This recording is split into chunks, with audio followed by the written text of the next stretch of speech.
What's cooking, folks? Vermillion Phoenix here, and today I'm here to talk to you a bit about loadouts in Orcs Must Die Unchained. This is a question that was actually posed to me earlier this week. Somebody wanted to see what my various loadouts were and what I used them for. So most of them are pretty generic. There's a mix of things that I did originally when I started playing the game, and then what I decided to use the additional loadouts for after the slots were unlocked recently by Robot. I think like about 6 of the loadout slots were originally unable to be used, and those were recently unlocked towards the end of 2017. That said, you'll see that most of my decks here are listed under some sort of stage or map name, and that's mainly because it's an alternative solution for that particular map that I use if there's restrictions in some cases, like where is it? The Trials actually is a little different, but the Throne Room is things that I might use on the Throne Room if normal traps are restricted. I mean, we do have the Keymaker here, but that actually gets subbed out often for a Pounder, or in the case that I'm not using either one of those, a BGH Ballista or BGH Arrow Wall. But basically, at any point, if I go to a map and I think that it doesn't suit like a generic trap or a generic loadout type, then I'll have a special deck built for it. Gates is for the Gates of Thorkvad, and then Graveyard is for the Temple Graveyard. But there are a few special ones that I have in here, and that's basically for either something like faction types or for the creation of videos. Combo Lab is actually just something that I use when I'm trying to put together a video to explain particular aspects of the game, like I did when I originally talked about just basic combos, fire traps, and arcane traps. I still have to go over a few other elements there. We're missing physical, which is the normal trap damage, and also ice. So, well, I would say lightning too, but there's literally like 3 lightning traps in the game. It's important to talk about the element. There's just not a lot of meat there other than talking about the characters themselves. Although for the low quantity of lightning traps that are in the game, they're extremely potent. Like Wall Charger is probably one of the best traps in the game, if not the best, just because of its ability to chain damage and get it more damage per hit than some of the other traps in its area, or should say in its slot, like as far as wall traps go. You can do something similar with the Spitfire, but Spitfire, because it's a fire trap, doesn't benefit from refiring bonuses. Whereas the Wall Charger, if you can refire it 8 times, then you're gonna get 8 times the damage, or at least, you know, refire it before it normally refires itself. Every time that you do, you get bonus damage, whereas with the Spitfire, you just get slightly more damage because you refresh the burn duration. So that's really, that's the main detriment of fire, but that's not really what I'm here to talk about. So this loosely translates to begin the showdown. I think it's Kanchi Tampai. Probably butchered that. It's Mandarin. But this is actually a I'm probably going to show my age here, but this is a throwback to an old kids show called Shaolin Showdown, and they actually would mispronounce this phrase as Gongyi Tenpai, but Kanchi Tenpai is like the actual way to say like begin the showdown. Either way, this is the deck that I primarily use against the Wuxing, which is why also its Mandarin name is fitting. But at the same time, it's mostly physical traps. The generic philosophy that I'll go with whenever I'm putting together a loadout is going to be to make it effective. Like, I'm generally not going to be looking for combos unless that's specifically the goal of a challenge or something that I'm doing, or something that I'm trying to do with people. Mainly because there are a lot of aspects that aren't related directly to just the traps that you're going to use that will contribute to that, such as the hero selection, where you set up your traps, the guardian that you use, and whatever environmental effects you happen to be able to chain there. So I generally don't build decks for combos. I just build them to be effective at clearing whatever I'm dealing with. And I mean, that should be pretty obvious if you look at the videos. It's definitely possible to get much higher scores than the things that I usually score, but I'm really after the boxes. I said that in the beginning, and that is still my mindset every time I play. Trials is sort of a deck slot that I devoted specifically to creating decks for Chaos Trials. Now, usually what'll happen is I haven't done a lot of these alone because I plan on setting up like a stream schedule or something like that so that I could actually show these off to you guys. I'm coming up to something that I think should be relatively concrete, and what I may wind up doing there is streaming on either Twitch and YouTube, or Twitch, like I'm sorry, I might wind up streaming on Twitch and then exporting the VODs to YouTube so that they're available there as like a long-term archive, or I may wind up switching back and forth between Twitch and YouTube. And that's because if like I'm not in Twitch's affiliate program or anything like that. If you guys want to follow me on Twitch, feel free. But the more people that show up there, of course, the more likely I am to start using it more often.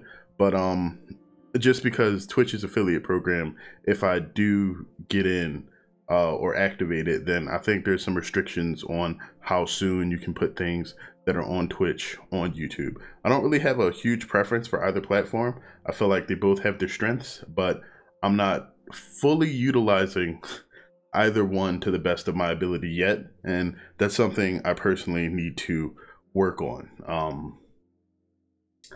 Yeah, I mean, I've been at this for about 2 years now, and I'm still not taking full advantage of all the tools available to me.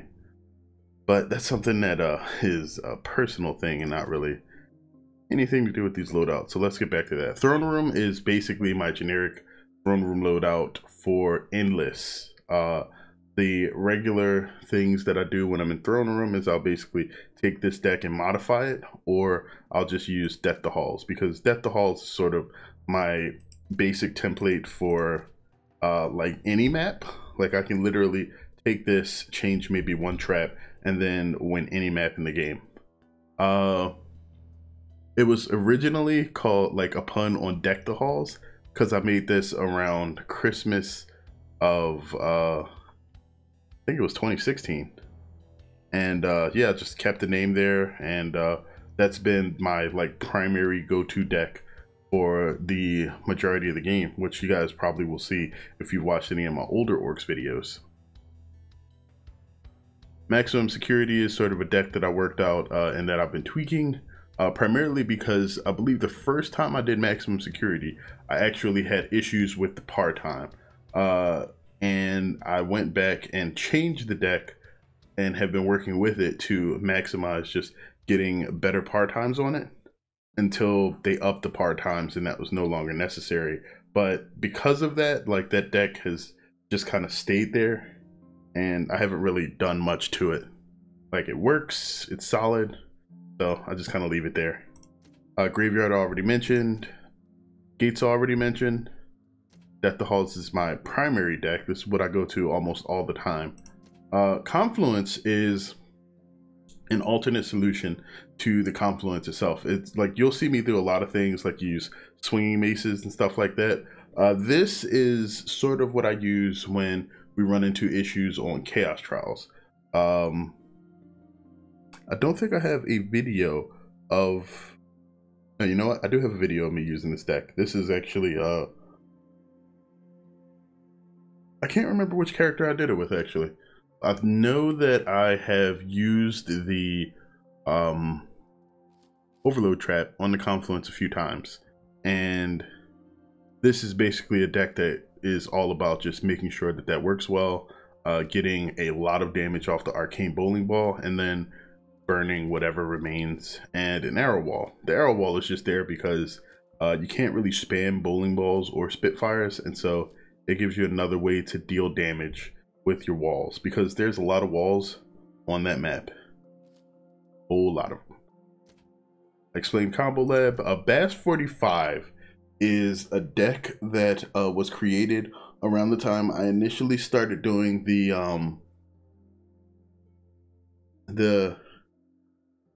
Endless Domination achievement, and my goal was to try to find a deck that worked almost universally with every character to make it past 45 waves. I believe I did this with like 2 or 3 characters. I know I did it with Cygnus, I know I did it with Oziel, and I may have done it with Ivy as well, but I'll have to check. Endless is something that I haven't done for the channel in a little while, and I could probably get back into that, but I want to get the hero reviews first. And oh, I apologize, that's an audio pop from the Orcs Must Die Unchained launcher, and I'll have to check. Sometimes this ruins the audio for the recordings, and if it does, then I'll have to redub this entire thing. Hopefully it doesn't though. But yeah, this is just a deck that I've used for that purpose, and while it's not super spectacular crazy, it does mix in a good amount of physics for light enemies and a good amount of damage, and with the addition of the BGH Ballista, a good way to basically not have to deal with the unstable rifts and bosses, which are basically your 2 main concerns most of the time. There's no ceiling traps other than the ballista, so you're really just worried about controlling ground space and making sure that you create the longest possible path to the rift on that map. Or at least that's the way I play it. Armageddon is actually a completely useless deck. This is a deck that I was playing around with a long time ago when I was doing... What was I doing? Sabotage. That's why you'll notice there's a lot of physics in there. 3 physics traps and a slow. And that's primarily because physics pretty much are the way to sustain yourself in Sabotage, if anyone was unaware. Like the thing that really causes issues in Sabotage is the rapid high scaling of enemy HP, and as their HP gets higher, you really have to focus on picking off the heavier targets. And if you can get like kills on the lighter ones, either from repeated damage, traps, or physics, you really want physics traps to go ahead and just control that for you without you having to actually manually deal damage to everything yourself, because few characters have the ability to deal true AoE damage efficiently and without being in harm's way.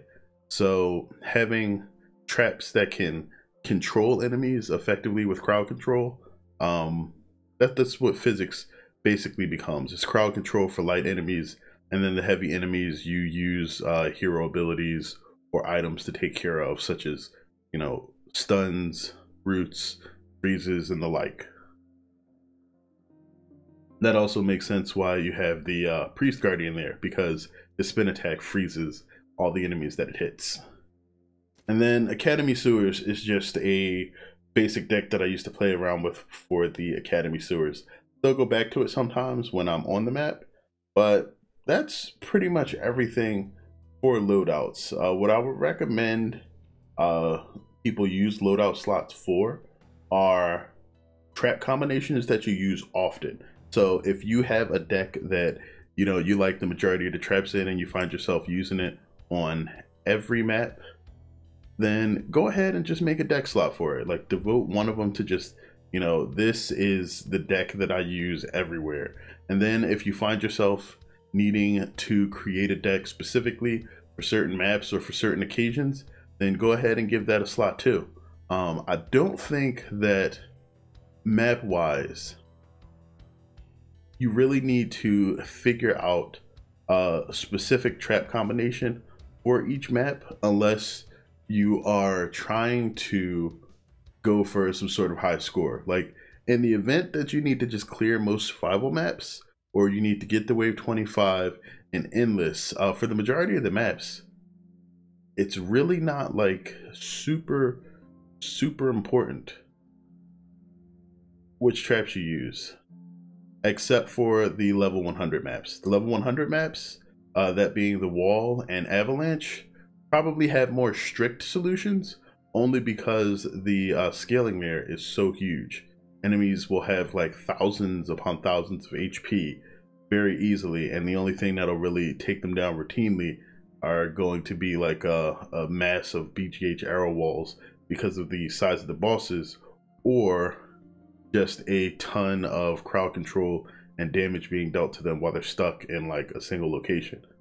But all of that is to say, like, feel free to experiment with traps. Like, a lot of people, I think what people want to know is if there are some traps that are like absolutely overpowered or too strong, and there are some traps that are definitely powerful. One of the things that the developers of this game have tried to do is to ensure that all of the traps maintain viability with no traps being particularly overpowered. So if a trap seems like it is literally so good that you're at a loss for taking anything else, I expect it to get nerfed. Certain traps have actually been nerfed, or changed in certain ways. The ballistas have been nerfed a couple of times, like everything except for the BGH ballista actually. Some traps actually needed buffs and took a while for them to get them. The floor scorcher actually has been nerfed, I believe twice, and it's still, like, to me, one of the best traps in the game. Like, it's really hard to outperform it with a combination of both physics and fire damage. Now, it's not a trap that's spammable, and I think that unique location for it not being spammable, having physics abilities, not being too expensive, having a huge range makes it amazing. But like, that also makes it very difficult to like reduce its power, because you'd have to fundamentally change so much about the trap. But yeah, like Floor Scorcher just by design is an amazing trap. Then you have things like the floor spikes, which have historically been good. I guess from there we should probably just jump into talking about some of the traps a bit. Or actually, this could get pretty lengthy if I start going into the traps. And that's something that I don't really want to do in a single video, just because you guys would be sitting here for like 2 hours, and I would just be like, hey, you know, this trap can do this, this, and this. And then you guys would be like, but what else can it do? And I'm like, a lot. So let me save that for a second part, so that way if you guys want to know specifically about trap synergies and compatibilities, then I'll talk a bit more about that in another video. Probably, if I'm lucky, on the same day or right after this one. So we'll see. Either way, I hope this has been useful or helpful to you guys in any way. I know it's literally just me flipping through the screen and talking about like loadout slots, but this is just part of the way that I think about the game when I'm going into it. And it might not even be the best. I mean, as far as loadout slots go, I don't really think there's any perfect way to think about them, but this is just a convention that I use so that I understand like what to start with when I'm going into a map, and then that limits the amount of time that I need like changing traps or doing anything else. But thanks again for tuning in. I sincerely appreciate it, and next time we'll get to talking about traps and parts. I want to do some more stuff with traps and my preferred parts, and I think I'll do that on a trap by trap basis, and maybe we'll get like a handful of those in a single day or something like that, because they don't take too long for me to put together. But I need to talk about traps in a way that's short, straight to the point, and that you guys can understand. So that's why I want to keep those small. But I'm starting to just ramble and talk about a whole bunch of other stuff that I will wind up doing anyway. So let's wait until we actually get there. Either way, again, thanks for tuning in. And until next time, as always, have a good one, folks.